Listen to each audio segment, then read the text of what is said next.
And welcome back to another episode of Grade A Fantasy as we preview the running backs for the Week 13 slate.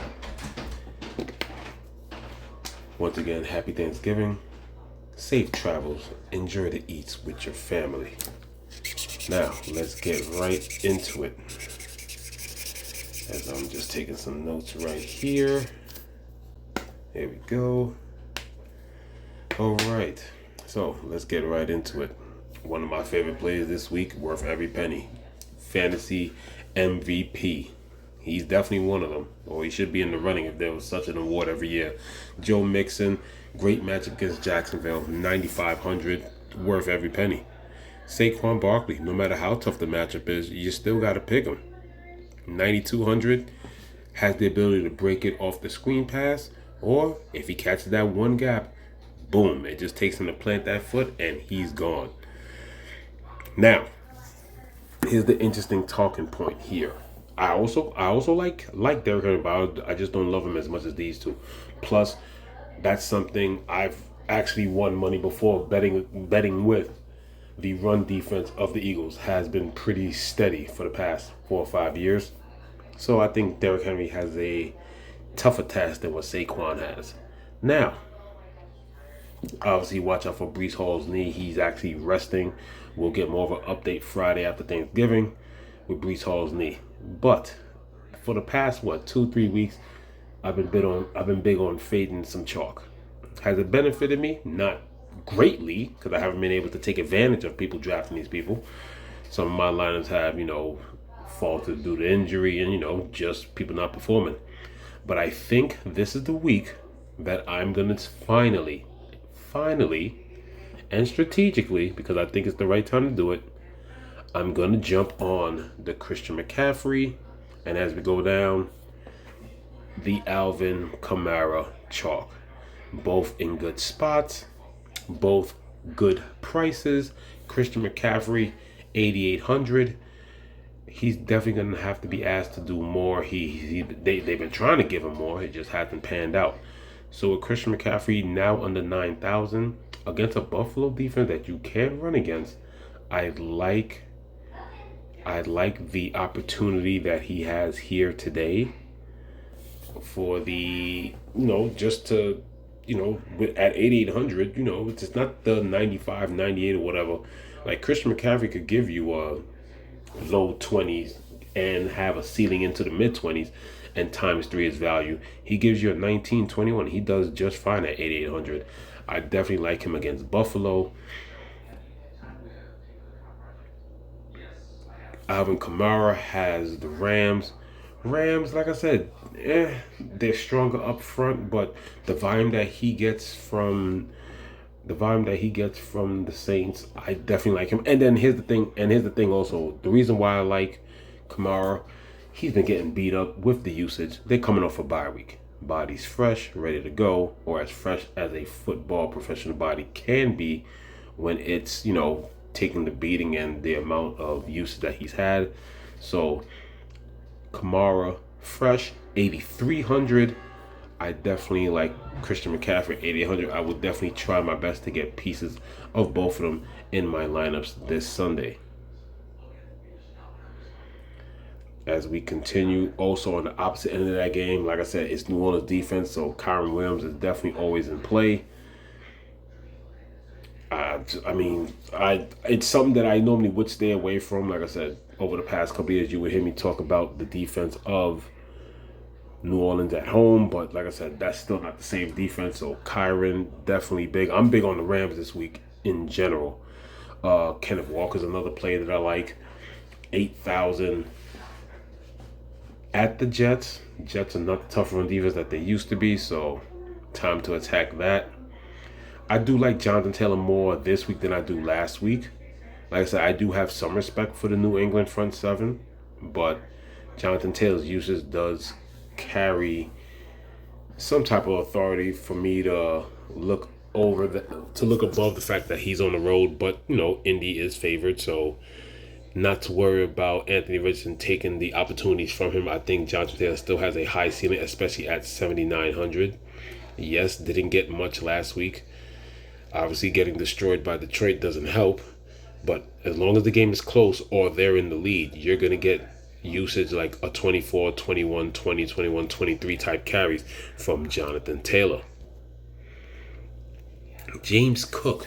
You saw what Josh Jacobs did last week, so that should definitely have you more sure to take on James Cook this week against San Francisco, hard runner, and then also James Cook as well, just like Josh Jacobs.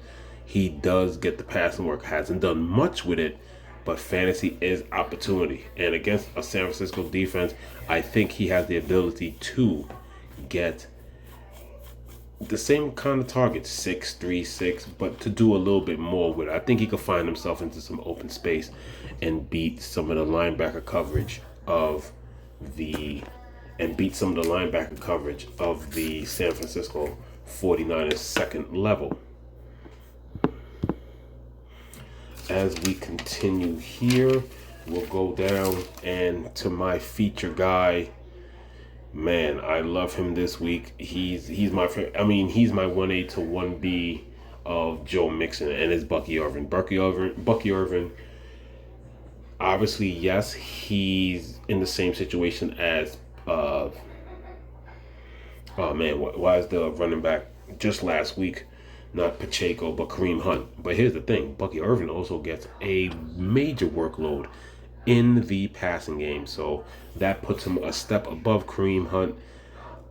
Bucky Irving, the better back than Kareem Hunt. I think Bucky Irving is going to take advantage and do a better job of what we thought Kareem Hunt was going to do last week for 7,500. I think he's going to even do better for 300 cheaper. Bucky Irving is 72 going against Carolina at Carolina. Please still monitor the Brian Robinson situation, but also with that,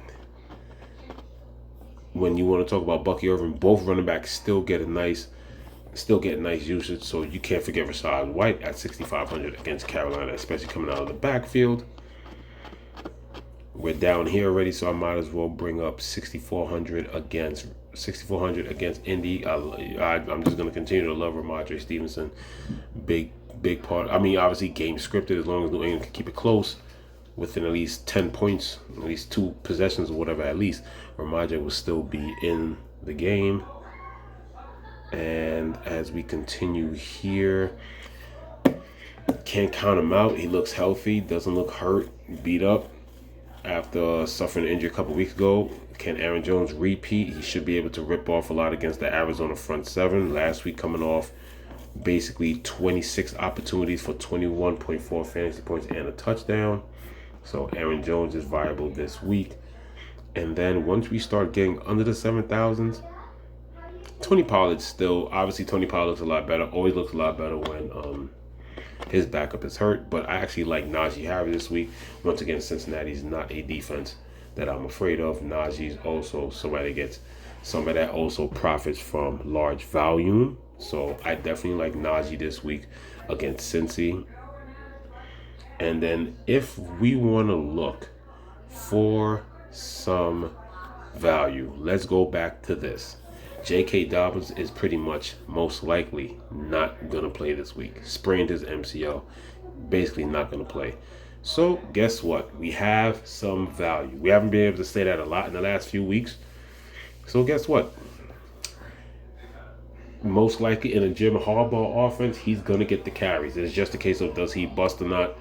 Atlanta's front seven is decent, but Gus Edwards is looking to get all the work this week, and he's 5,900. Now, here's the thing. Gus is and has never been a receptionist guy. Yes, he has gotten some work. Even when J.K. Dobbins was hurt earlier in the year, or when they split action. 18, 11, he's pretty much got 2 targets all year. So, can Harbaugh run him for like 3 downs or whatever, or maybe have something schemed with Herbert to throw short on 3rd down? Yes. But if that most likely won't be the case. So what does that mean? It means behind Gus Edwards, you're going to have these 2 running backs vie for it all. 4,800, Hassan Haskins and Kamani Vidal at 4,300. If they get a screen pass and take it to the house, you're possibly gonna need them. You're possibly gonna need them because, like I said, Gus Edwards is strictly a runner. He's gonna get the goal line work, but in between the 20s, he will get subbed on third down and off long runs.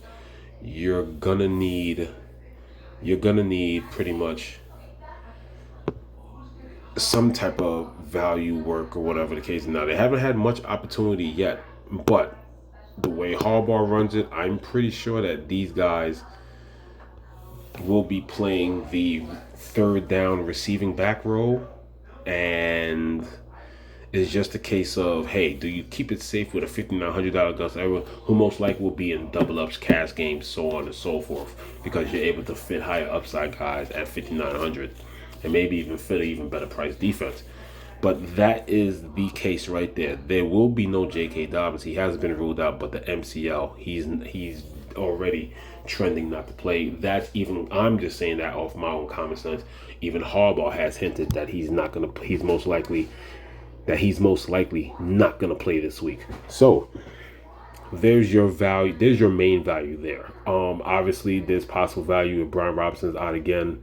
He got knocked out early, so obviously you can look at Jeremy Nichols and Austin Eckler. But when it comes to supreme value that's going to look at to get a huge, it's definitely Gus Edwards, who's probably going to get, I would say, 60 to 70% of the workload with the way Harbaugh coaches. And then Hassan and Kamani Vidal will be looking to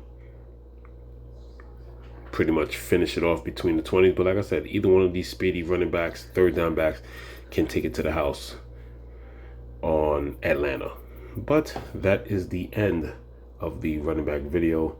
Thank you for tuning in once again. This is Grade A Fantasy, signing off.